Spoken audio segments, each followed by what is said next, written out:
Captain Jack Hartley stood on the bridge of the USS Munchies, Earth's premier diplomatic vessel, trying his best to look dignified while his stomach performed an interpretive dance routine that screamed, "Feed me." The journey to the Galactic Council's headquarters had taken longer than expected, and the food synthesizers had malfunctioned somewhere near Alpha Centauri. "Captain, we're approaching the Galactic Council space station," Lieutenant Meera Patel announced, her fingers dancing across the navigation console. "And before you ask, no, I don't have any snacks left." Jack sighed. "I wasn't going to ask." "Your stomach," was engineer Doug Murphy chimed in from his station. "It's been broadcasting on all frequencies for the last hour. When humanity finally makes first contact with the collective alien races of the galaxy, I want it noted in the official record that we were doing it on empty stomachs," Jack declared, straightening his uniform. "That's commitment to the cause." The USS Munchies glided toward the massive space station that housed the Galactic Council. The structure resembled a giant metallic starfish with tentacles of light stretching in every direction. It was impressive, intimidating, and if Jack was being honest, looked vaguely like a fancy restaurant sign. Receiving transmission from the station communications officer Tanya Rodriguez reported, "They're directing us to Docking Bay 47. Also, they've sent over a document titled Guidelines for Primitive Species First Attendance. That's not very welcoming." Jack frowned. "Put it on screen." The document appeared, filled with patronizing instructions like, "Please ensure your species has mastered basic hygiene and refrain from eating your own waste." "Well, that's just rude," Doug muttered. "We're representing Earth," Jack reminded his crew. "Let's show them that humans know how to be diplomatic, even when insulted and starving." The Munchies docked with a satisfying clunk, and the crew prepared to disembark. As the airlock cycled, Jack gathered his team. "Remember, we're here to establish Earth as a respectable member of the galactic community. Be polite, be professional, and for the love of all that is holy, don't mention how hungry we are."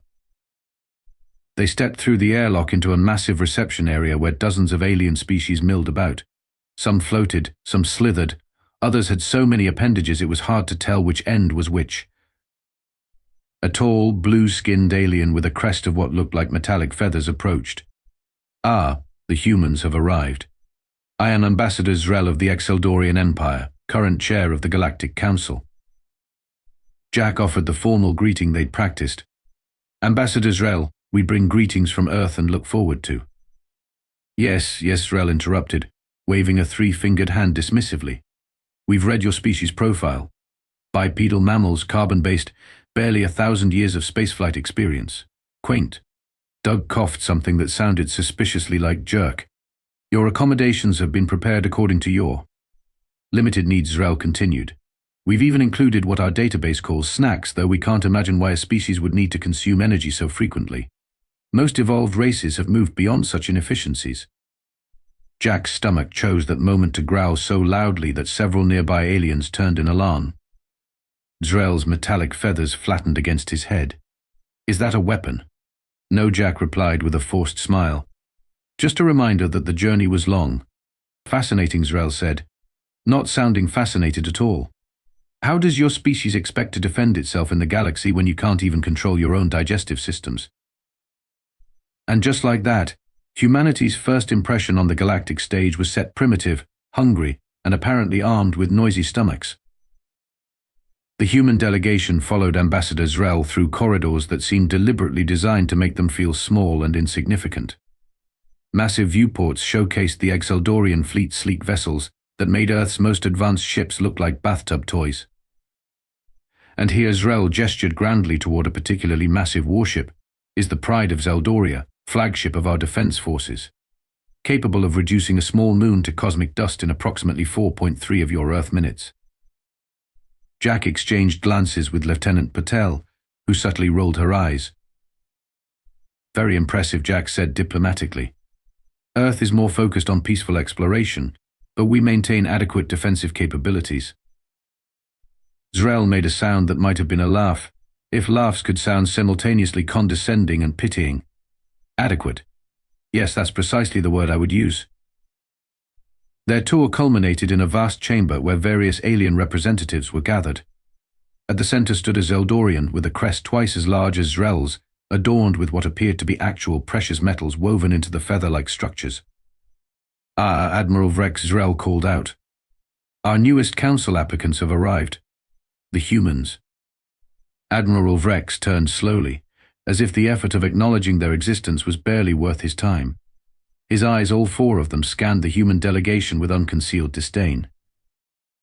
"So these are the bipeds who think they're ready for galactic politics," Vrex said, his voice so deep it seemed to vibrate through the floor. "I've reviewed your military history. Quite primitive. You've barely stopped killing each other long enough to look up at the stars." Jack felt his diplomatic smile straining at the edges. "We prefer to think we've learned valuable lessons from our history that give us a unique perspective on cooperation and conflict resolution." "Yes, the perspective of the perpetually conquered," no doubt, Vrex replied dismissively. He tapped a device on his wrist, and a holographic display appeared showing Earth's solar system. "Your defenses consist of..." "What exactly?" "A few orbital platforms." "Charming." Lieutenant Patel stepped forward, her posture perfect despite the hunger pangs Jack knew she must be feeling. "Admiral, perhaps we could discuss Earth's contributions beyond military might, our cultural diversity, scientific achievements, and diplomatic."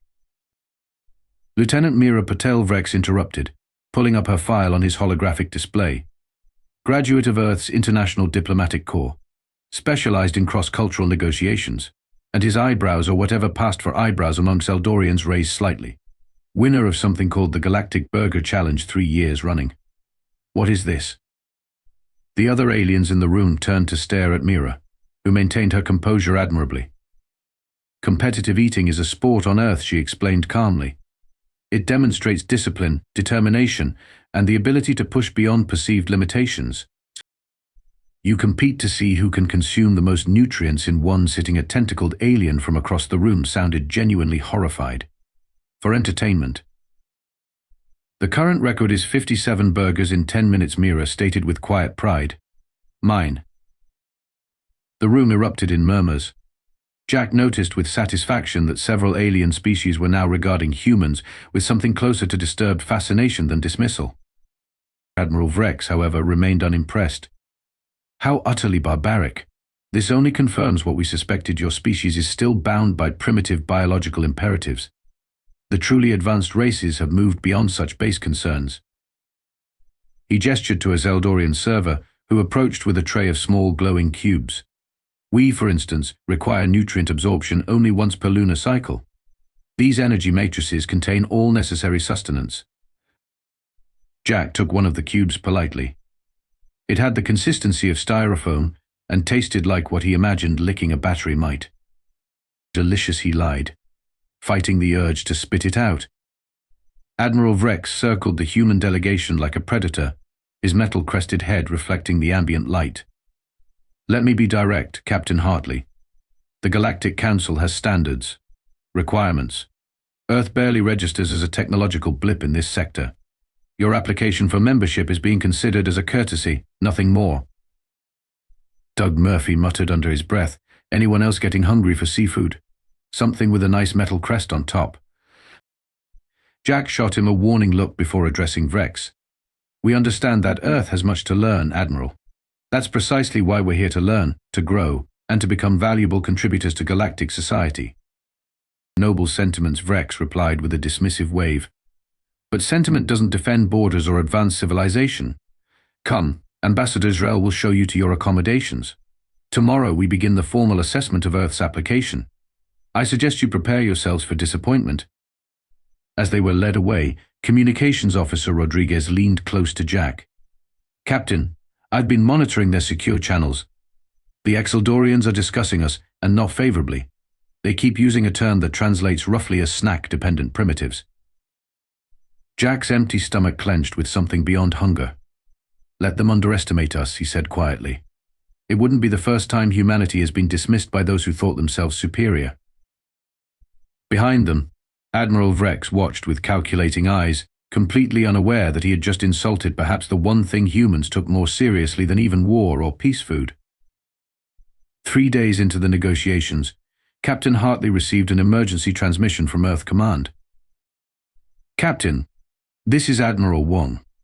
We have a situation developing throughout our colonial network. The Admiral's face on the screen looked grim.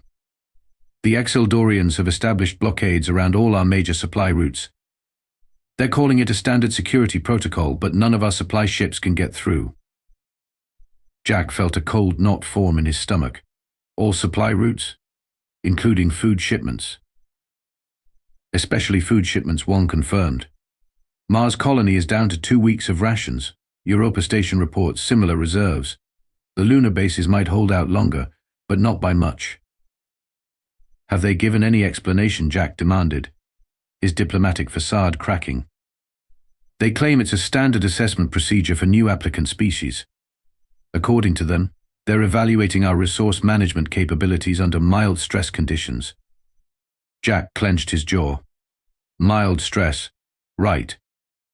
After ending the transmission, he gathered his crew for an emergency meeting in their quarters, a cramped set of rooms that the Xeldorians had clearly designed for beings they considered inferior. This is a power play, Mira stated flatly after Jack explained the situation. They're testing how much we'll tolerate. Doug pounded a fist on the table. They're starving our people. That's an act of war in my book. We need to confront Admiral Vrex directly, Tanya suggested. This goes beyond diplomatic gamesmanship. Jack nodded grimly. I've requested an immediate audience. We'll see if the Admiral has the spine to face us. Assuming Xeldorians have spines, Doug muttered. 2 hours later, they stood before Admiral Vrex in his private chambers, a space ostentatiously decorated with what appeared to be trophies from various conquests. Captain Hartley, Vrex acknowledged without rising from his seat. I understand you have concerns about our standard evaluation protocols. You call cutting off food supplies to civilian colonies a standard protocol. Jack's voice was dangerously calm. Our outposts have families, children. Vrex waved a hand dismissively. A minor inconvenience at most. If your species cannot adapt to reduced consumption patterns for a brief period, perhaps you aren't ready for the harsh realities of galactic politics. Mira stepped forward. Admiral, with all due respect, humans require regular nutrition. This isn't a question of political readiness, but of basic biological necessity. Precisely my point. Lieutenant Patel Vrex's tone dripped with condescension. Advanced species have evolved beyond such limitations. The Xeldorians once required daily sustenance, but through genetic enhancement and technological integration, we overcame this inefficiency centuries ago. This isn't about efficiency, Jack argued. It's about deliberately endangering our people.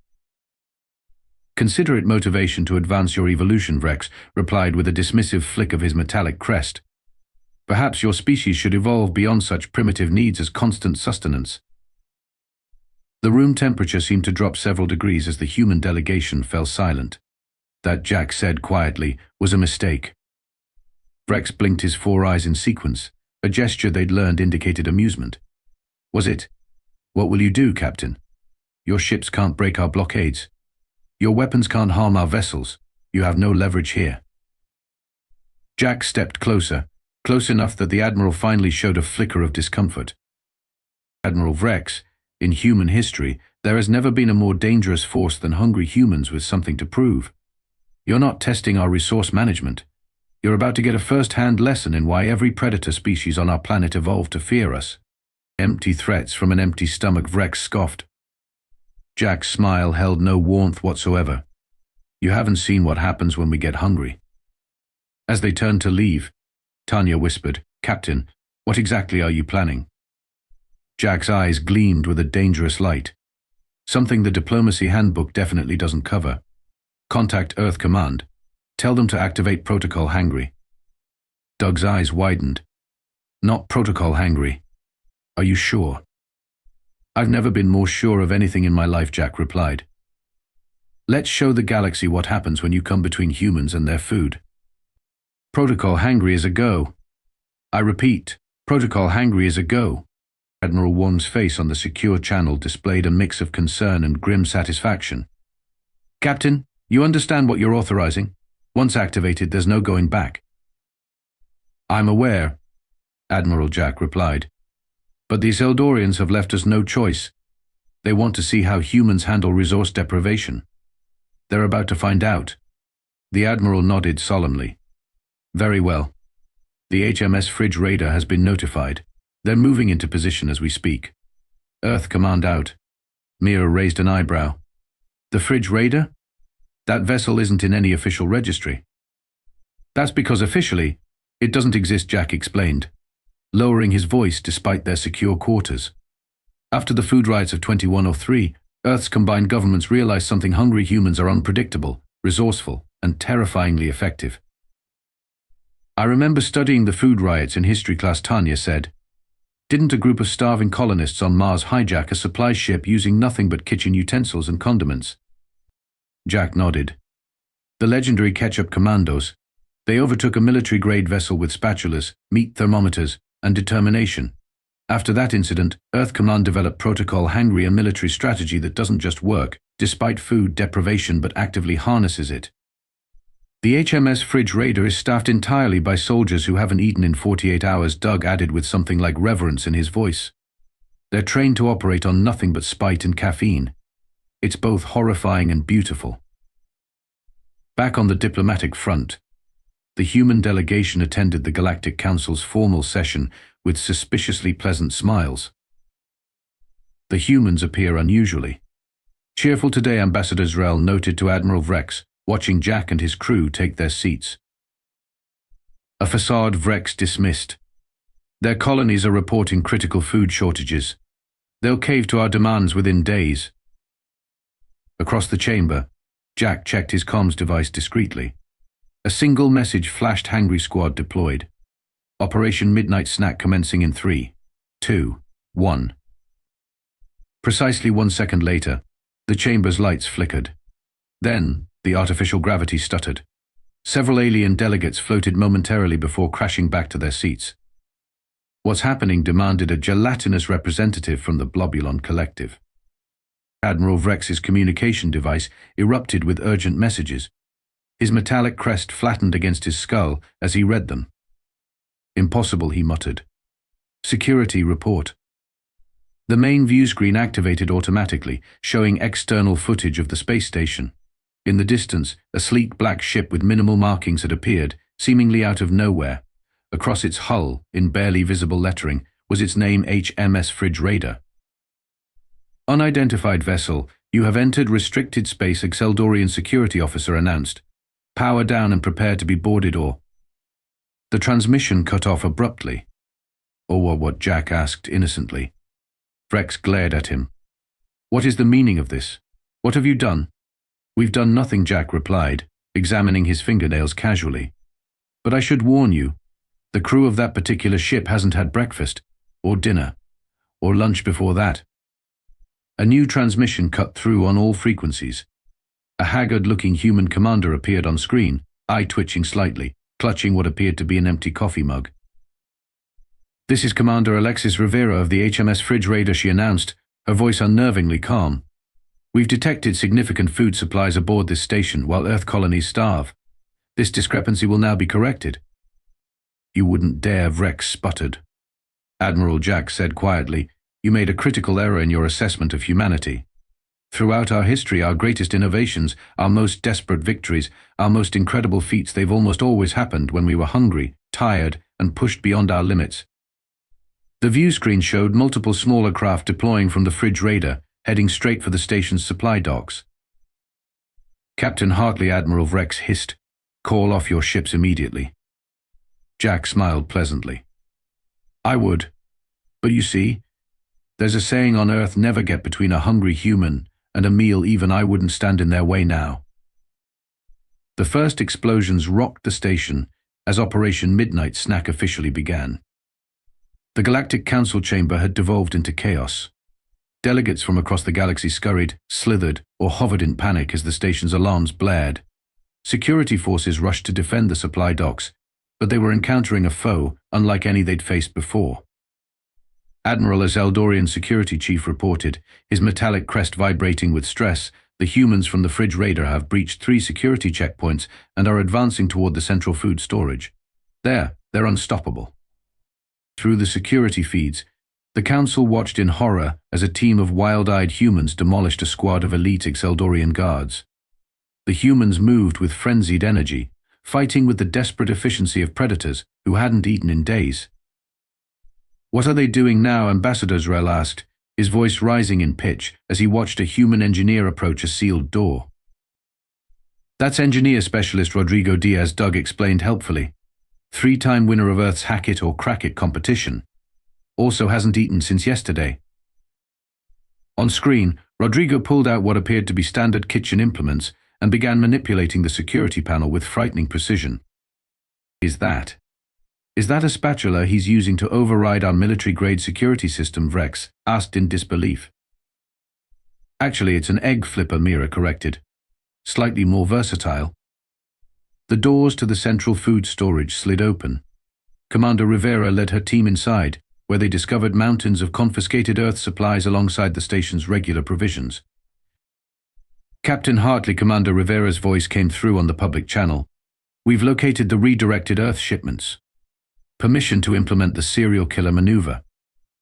Jack looked directly at Admiral Vrex. "Permission granted." Vrex's four eyes widened. "The what maneuver?" On screen, the Fridge Raider crew began executing what appeared to be a choreographed assault on the storage facility. They weren't just reclaiming Earth supplies, they were systematically reorganizing the entire facility, cataloging everything, and dividing it into carefully calculated portions. "What are you doing?" Xrel cried out. "Those are the Council's emergency reserves. We're not stealing your food," Jack explained calmly. "We're redistributing it. Every species on this station will receive exactly what they need, no more, no less. The excess will go to Earth's colonies." "This is an act of war," Vrex thundered. "No," Jack corrected. "This is lunch." Throughout the station, more teams from the Fridge Raider executed similar operations with terrifying efficiency. In the council chamber, Tanya's communication device pinged with updates. "Captain," she reported, "Team Alpha has secured the hydroponics bay. Team Beta has control of all food synthesizers, and Team Delta has—" "Oh my." "What is it?" Jack asked. Team Delta found Admiral Vrex's private pantry. Apparently, he's been hoarding delicacies from across the galaxy while claiming resource limitations. All eyes turned to Vrex, whose blue skin darkened noticeably. "A security measure," he stammered. "Nothing more." Sir, a junior officer interrupted, rushing to Vrex's side. "The humans have breached the secret command center. Commander Harris is attempting to negotiate, but their leader keeps demanding something called a Snickers bar and won't listen to reason." Jack sighed. "That would be Lieutenant Commander Wei. She gets a bit single-minded when her blood sugar drops." "This is madness," Vrex declared. "You can't possibly hope to succeed. Once our fleet arrives—" A massive explosion rocked the station. On the external cameras, a Xeldorian battlecruiser could be seen drifting powerless, its lights flickering. "About your fleet," Jack said. "I should mention that the Fridge Raider isn't our only ship equipped for Protocol Hangry. The USS Munchies and the S-Snack Attack are currently introducing themselves to your patrol vessels." Mira stepped forward. "Admiral Vrex, Ambassador Xrel, members of the Galactic Council, we came here in peace, seeking cooperation. Instead, you attempted to starve our colonies as a test. You called our biological needs primitive. You underestimated us." "A miscalculation we won't repeat," Xrel admitted, his previously haughty demeanor completely deflated. On the main screen, Commander Rivera appeared again. "Captain Hartley, all objectives have been secured. Supply redistribution is underway. Earth colonies will receive emergency provisions within 12 hours. Jack smiled. "Excellent work, Commander. And how's your crew?" Rivera's exhausted face broke into a small smile. "We found the station's chocolate reserves, sir. Morale has improved significantly." "Remind me," Jack said to no one in particular. "What was it you called us?" "Ah yes, snack-dependent primitives. How's that assessment working out for you?" 1 week later, the Galactic Council reconvened and under markedly different circumstances. The chamber, once arranged to emphasize the Xeldorians' dominant position, had been reconfigured into a circular formation where all delegates sat at equal height. Most notably, a table of refreshments occupied the center of the room, a direct result of what was now being called the Hangry Incident, in hushed tones throughout the galaxy. Admiral Vrex, his metallic crest notably less polished than before, cleared his throat as he addressed the assembly. The Xeldorian Empire acknowledges that our evaluation methods regarding Earth were perhaps overly stringent. We formally apologize for any hardship caused to human colonies." Jack nodded graciously. "Apology accepted, Admiral." Furthermore, Zrel added, "Now sporting a small pin depicting a human sandwich, the Council has unanimously voted to add a new galactic law to our charter. The Nutrition Amendment guarantees all member species access to their required sustenance, regardless of metabolic frequency. We're calling it the Hangry Protocol Prevention Act," unofficially whispered a tentacled delegate to Mira. Vrex continued, his voice carrying the strained tone of someone who had recently experienced a significant demotion. "Earth's application for Council membership has been expedited. Captain Hartley, on behalf of the Galactic Council, I formally invite humanity to join our assembly as full members." Polite applause filled the chamber, though Jack noticed several species were applauding with notably more enthusiasm than others. "We accept your invitation," Jack responded, rising to his feet. "Earth looks forward to contributing to galactic peace, prosperity, and proper meal scheduling." The last part earned nervous laughter from around the room. After the formal proceedings concluded, Ambassador Zrel approached the human delegation privately.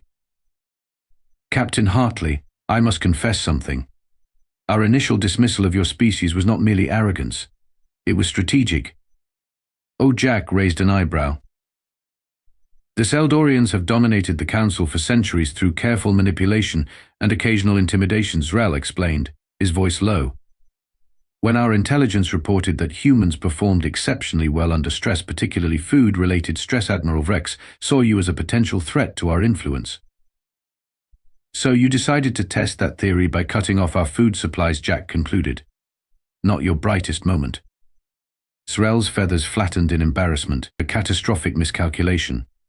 "What we didn't expect was the organizational efficiency of hungry humans. Your crews didn't just raid our supplies, they cataloged everything, established fair distribution systems, and even improved our inventory management, all while operating on what you call empty stomachs." "Humans have a saying," Mira interjected. "Necessity is the mother of invention. When we're hungry, we get creative." "So we've observed," Zrel agreed. "The Council's military advisors are still trying to understand how your engineer Murphy disabled 3 security systems using only condiment packets." Doug grinned. "Hot sauce has multiple uses." In the weeks that followed, humanity's influence spread rapidly throughout the Galactic Council. Earth's unique perspective, shaped by millennia of overcoming resource limitations rather than engineering them away, proved invaluable in resolving long-standing conflicts between species. The USS Munchies, once dismissed as a primitive vessel, became a symbol of diplomatic innovation as Captain Hartley's crew introduced the revolutionary concept of dinner negotiations, talks conducted over shared meals that built cultural understanding alongside diplomatic agreements. Most significantly, the Galactic Nutrition Exchange Program was established, with Lieutenant Patel as its first director. The program facilitated the sharing of culinary techniques and sustainable food production methods across thousands of worlds. On the 1-year anniversary of humanity's admission to the Council, Jack stood beside Admiral Wong on the observation deck of Earth's new embassy station. "Did you ever imagine," Wong asked, "that humanity's greatest contribution to galactic society would be our relationship with food?" Jack watched as delegates from 100 worlds mingled below, sharing dishes from their home worlds at what had become a monthly tradition, the Interspecies Potluck Summit. "I always knew we had something unique to offer," Jack replied, "though I admit I didn't expect our first galactic crisis to be resolved by hangry engineers with hot sauce." Wong chuckled. "The Xeldorians certainly didn't see it coming." "No one ever does," Jack said with a smile. "That's humanity's real superpower. It's not that we get hungry, it's what we're capable of when we do." In the distance, a newly commissioned ship prepared to depart on its maiden voyage. Emblazoned across its hull was its name and Earth's new unofficial motto, adopted with the full endorsement of the Galactic Council. "USS Diplomacy, don't meet us when we're hungry."